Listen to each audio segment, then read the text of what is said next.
teman-teman, penikmat cerita-cerita horor di channel spesial horor, dimanapun kalian berada. Kali ini, Mimin akan membawakan lagi sebuah cerita horor dari akun Twitter @bristory yang berjudul Rumah Teteh. Buat kalian yang sudah tidak sabar, yang sudah penasaran, langsung saja selamat menyimak kalau kalian benar-benar berani. Teteh terus saja memandang jauh ke depan dengan tatapan kosong. Serpihan cahaya langit memaparkan guratan garis wajah yang terlihat semakin jelas. Sedih. Teteh kelihatan sedih. Sementara aku hanya diam terpaku menatapnya dari tempatku terduduk lemas. Semakin terpaku, aura kesedihan teramat dalam tiba-tiba terasa sampai ke lubuk hati. Ketika melihat Teteh, matanya mulai berkaca-kaca. Tidak lama kemudian, buliran air mata yang berkilatan memantulkan cahaya langit jatuh menetes ke pipinya. Teteh menangis tanpa suara. Diamnya seperti coba bercerita. Tanpa berpandangan, tatapan matanya menghadirkan keluh kesah, dan aku pun ikut sedih. Ada apa, Teh? Teteh kenapa? Nyali tiba-tiba menyeruak ke permukaan. Tanpa sadar aku mengeluarkan kalimat tanya. Beberapa puluh detik kemudian, Teteh mulai bergerak memalingkan tubuhnya ke kanan.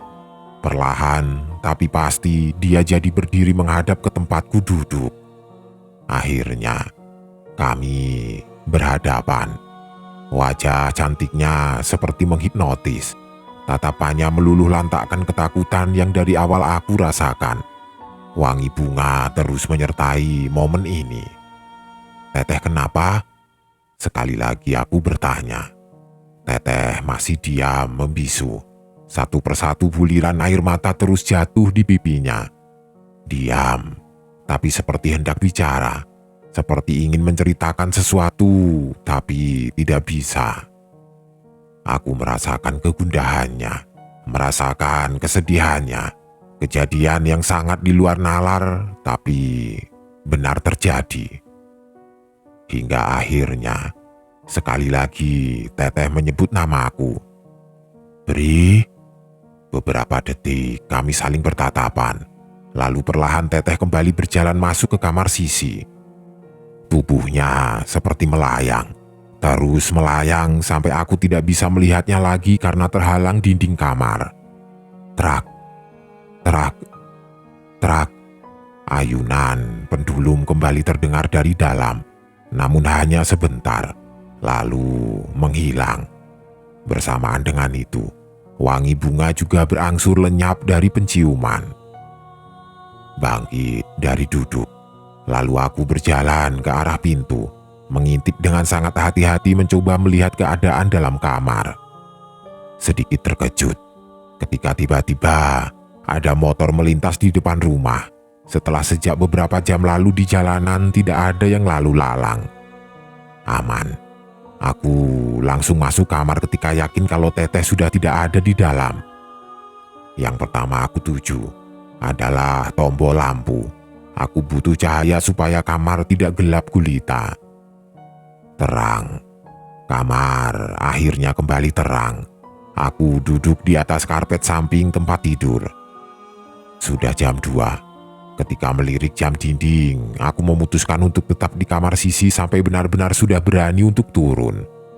Terus memperhatikan jam dinding, berharap jarumnya akan bergerak lebih cepat lagi. Sesekali juga memperhatikan ayunan pendulum yang masih diam tidak bergerak sejak Teteh pergi. Sampai akhirnya ingatan hanya sampai di pukul 3. Setelah itu, aku tidak ingat apa-apa lagi. Aku tertidur di kamar Sisi. Taman yang sangat indah. Matahari menebar sinar hangatnya. Rumput hijau tumbuh rata di seluruh permukaan tanah. Beberapa pohon rindang menambah kesempurnaan pemandangan sore itu. Sore, iya, sore. Sore itu, aku duduk di kursi taman yang bentuknya memanjang. Duduk di bagian kursi paling kiri sambil memandang sekitar. Terpesona. Terpesona akan keindahan taman itu. Taman yang belakangan baru sadar kalau aku sama sekali tidak mengenalinya. Tidak mengenali, tapi sangat nyaman berada di sini. Seperti pernah berkunjung sebelumnya. Angin sejuk menerpa wajah dan tubuh, membelai, memberikan nyaman. Beberapa kali memejamkan mata untuk menikmati suasananya. Udara yang sangat sejuk berpadu dengan kehangatan sinar mentari yang semakin menina bubukan. Sama sekali tidak memikirkan kalau aku sedang berada di mana dan bagaimana bisa sampai di tempat ini. Kembali membuka mata. Kalau ini mimpi, aku tidak mau terjaga, tidak mau pergi dari sini. Hingga akhirnya ada sosok yang menarik perhatian. Sosok yang sedang berdiri di sebelah kanan kursi panjang yang sedang aku duduki. Sosok perempuan, berparas cantik, rambut panjang terurai, wajahnya sesekali tertutup gerai rambut hitamnya yang mengharuskan tangannya. Sesekali menyeka rambut yang menutup wajah sambil seperti membelai dengan lembut. Teteh. Dia berdiri diam memandang ke depan. Tidak ada rasa takut. Aku malah sudah menerka dari awal kalau di tempat ini nantinya akan bertemu dengannya. Dengan Teteh.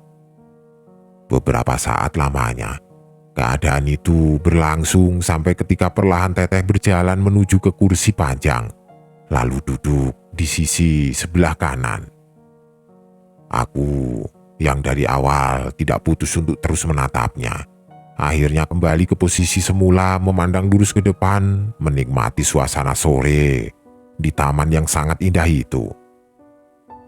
Kalau itu surga, sangat yakin kalau aku benar-benar sedang berada di dalamnya bersama Teteh. Bri, suara panggilan lembut memecah kesunyian. Aku menoleh ke tempat di mana Teteh duduk, menatapnya tanpa perasaan takut, tapi dia terus memandang jauh ke depan. Iya Teh. Teteh, ngapain di sini? Teteh tidak menjawab, tapi perlahan menolehkan wajah ke arahku. Kami akhirnya saling berpandangan. Teteh terlihat sangat cantik. Wajahnya putih bersih tanpa celah. Rambut hitamnya tergerai, bergerak pelan, tertiup angin sesekali. Teteh tersenyum. Senyum tipis sambil sedikit-sedikit memiringkan kepalanya seperti sedang menatapku dalam-dalam. Teteh terlihat sangat cantik. Wajahnya putih bersih tanpa celah. Rambut hitamnya tergerai, bergerak pelan, tertiup angin sesekali. Teteh tersenyum. Senyum tipis sambil sedikit memiringkan kepalanya, seperti sedang menatapku dalam-dalam. Bertatapan. Selanjutnya, kami berkomunikasi dalam diam, bertutur dalam sepi, tapi saling memahami. Teteh bercerita. Aku menanggapi dengan banyak tanya. Pertanyaan-pertanyaan yang sudah lama terpendam, pertanyaan yang akhirnya banyak terjawab. Lama kami berbincang, sesekali diselingi dengan tawa tanpa tergelak, keakraban yang sangat di luar nalar. Saat itulah di mana banyak misteri mulai terungkap ketika kami bertukar cerita. Satu momen yang tidak akan aku lupakan selama hidup. Mas Bri, Mas, bangun Mas. Suara Sisi membangunkanku dari tidur. Ketika benar-benar sudah tersadar, ternyata Sisi dan Mimi sudah ada di dalam kamar. Jam berapa ini sih? Maaf, aku ketiduran di sini. Sudah jam 9, Mas. Tidak apa-apa, kami juga baru saja datang kok. Tadi cari-cari Mas Bri, tidak ada di mana-mana. Ternyata tidur di sini, jawab Sisi. Ternyata sudah jam 9 pagi. Aku tertidur pulas di kamar Sisi. tertidur di atas karpet di sebelah tempat tidur, dengan bantal di kepala dan selimut menutup seluruh badan. Aneh, karena semalam ketika terakhir kali sadar aku duduk di atas karpet bersandar pada tempat tidur, tidak ada bantal dan tidak memakai selimut. Kenapa ketika bangun sudah berbantal dan berselimut rapi? Rumah Teteh. Pada awalnya banyak hal misterius datang silih berganti, menuntun kami untuk bertemu dengan Teteh di rumahnya. Niat untuk tinggal bersama dengan sahabat yang tadinya bertujuan untuk lebih mempererat tali pertemanan, dan juga supaya dapat lebih mudah melakukan kegiatan bersama. Kami malah mendapat teman baru. Pada akhirnya, kami benar-benar tinggal di rumah Teteh, tempat di mana selama 2 tahun lebih menghadapi banyak kejanggalan yang seringkali mencekam dan menakutkan. Bagian dari hidup yang tidak akan pernah kami lupakan. Teteh, sosok dengan garis nasib yang menggurat sampai ke nadi, menghadirkan perih di tempat yang terdalam. Perasaannya menjerit, menembus 2 sisi alam, seperti sedang mencari jawaban dalam kesendirian. Kami mendengar, kami merasakan semuanya di rumah Teteh.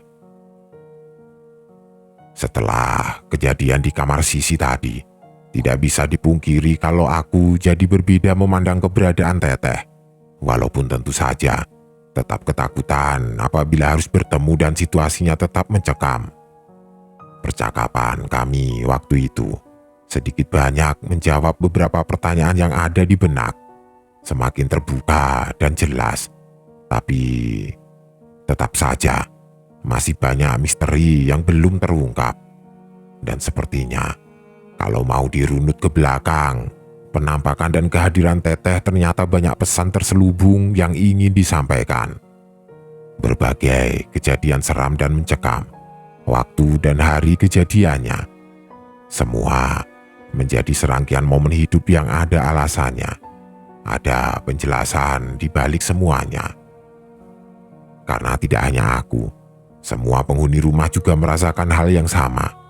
Aneh, tidak masuk akal, tapi begitu adanya.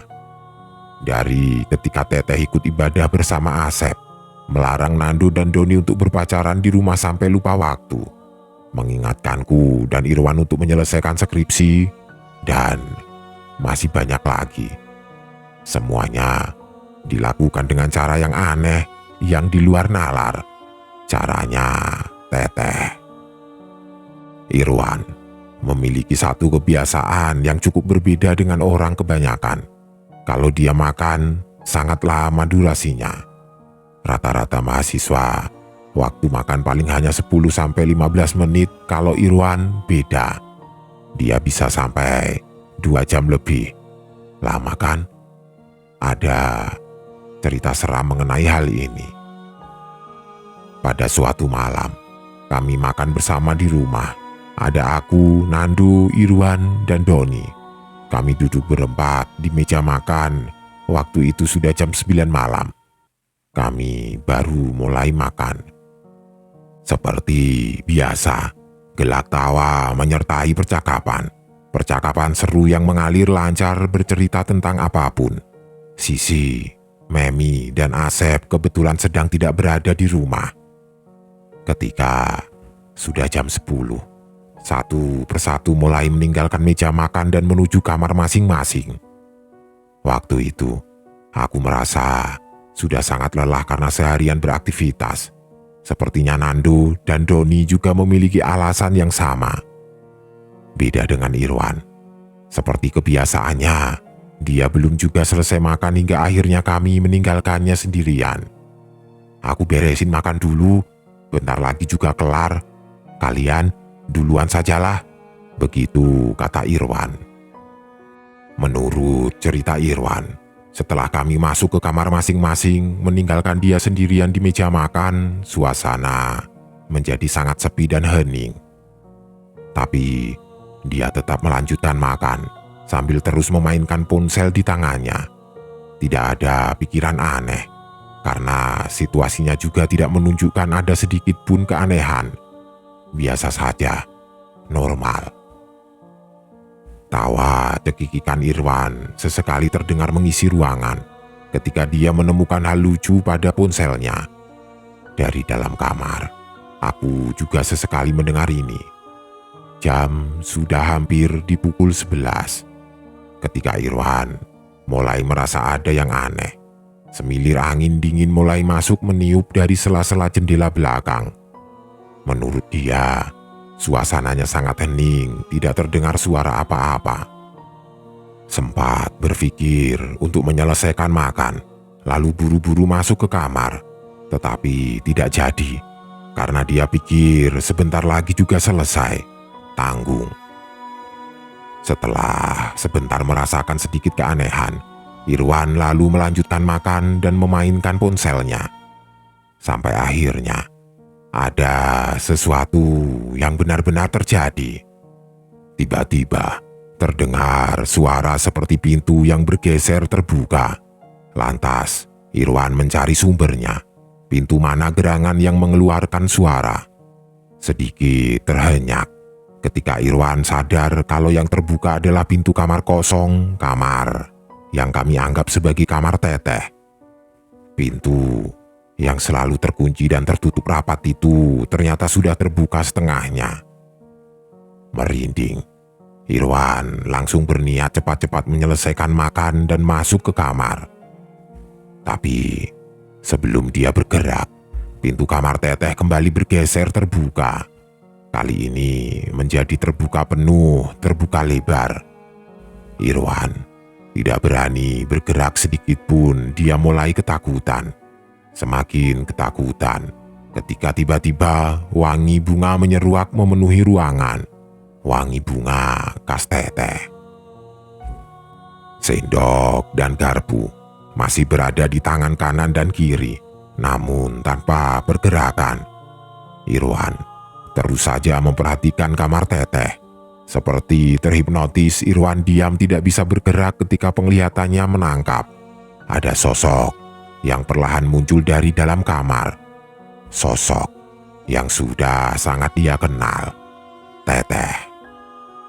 Teteh berjalan bergerak seperti melayang, keluar dari kamar lalu mendekati meja makan tempat di mana Irwan berada. Gerakan Teteh sangat pelan. Pakaiannya bergerak mengikuti irama langkah yang terus mendekati Irwan. Sementara Irwan masih diam ternganga dengan sendok dan garpu di genggaman. Matanya tidak bisa beralih dari sosok Teteh yang jelas-jelas sedang berjalan mendekat. Menurutnya, saat itu gerak waktu menjadi sangat lambat, bergerak berputar menjadi saat terlama yang pernah dia rasakan. Hingga akhirnya Teteh sampai di meja makan, berdiri sebentar lalu duduk di kursi yang berada tepat di hadapan. Inilah saat di mana Irwan berjarak paling dekat dengan Teteh, sangat dekat. Anehnya, Irwan terus saja menatap Teteh, tidak bisa mengalihkan pandangannya. Wangi bunga terus saja menyengat mengiringi kehadiran Teteh di meja makan. Sampai suatu ketika, Irwan merasa kalau Teteh berbicara, tidak secara verbal tapi Irwan dapat menangkap kalimat yang Teteh sampaikan. "Sudah malam, selesaikan makannya." Itu kalimat yang Irwan tangkap dengan nada datar tanpa emosi. "Iya Teh." Lalu Irwan cepat-cepat menyelesaikan makan dengan Teteh masih tetap duduk di hadapan. Tidak lama kemudian, akhirnya Irwan selesai, lalu membereskan piring dan gelas lalu menaruhnya di dapur yang letaknya di sebelah kanan meja makan. Teteh tetap saja duduk di kursinya, tidak bergerak sama sekali.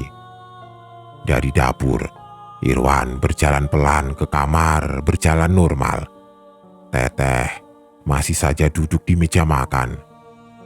Sesampainya di dalam kamar, Irwan langsung mengunci pintu dan memaksa diri untuk tidur. Sejak malam itu, Irwan tidak pernah lagi berani makan sendirian di meja makan.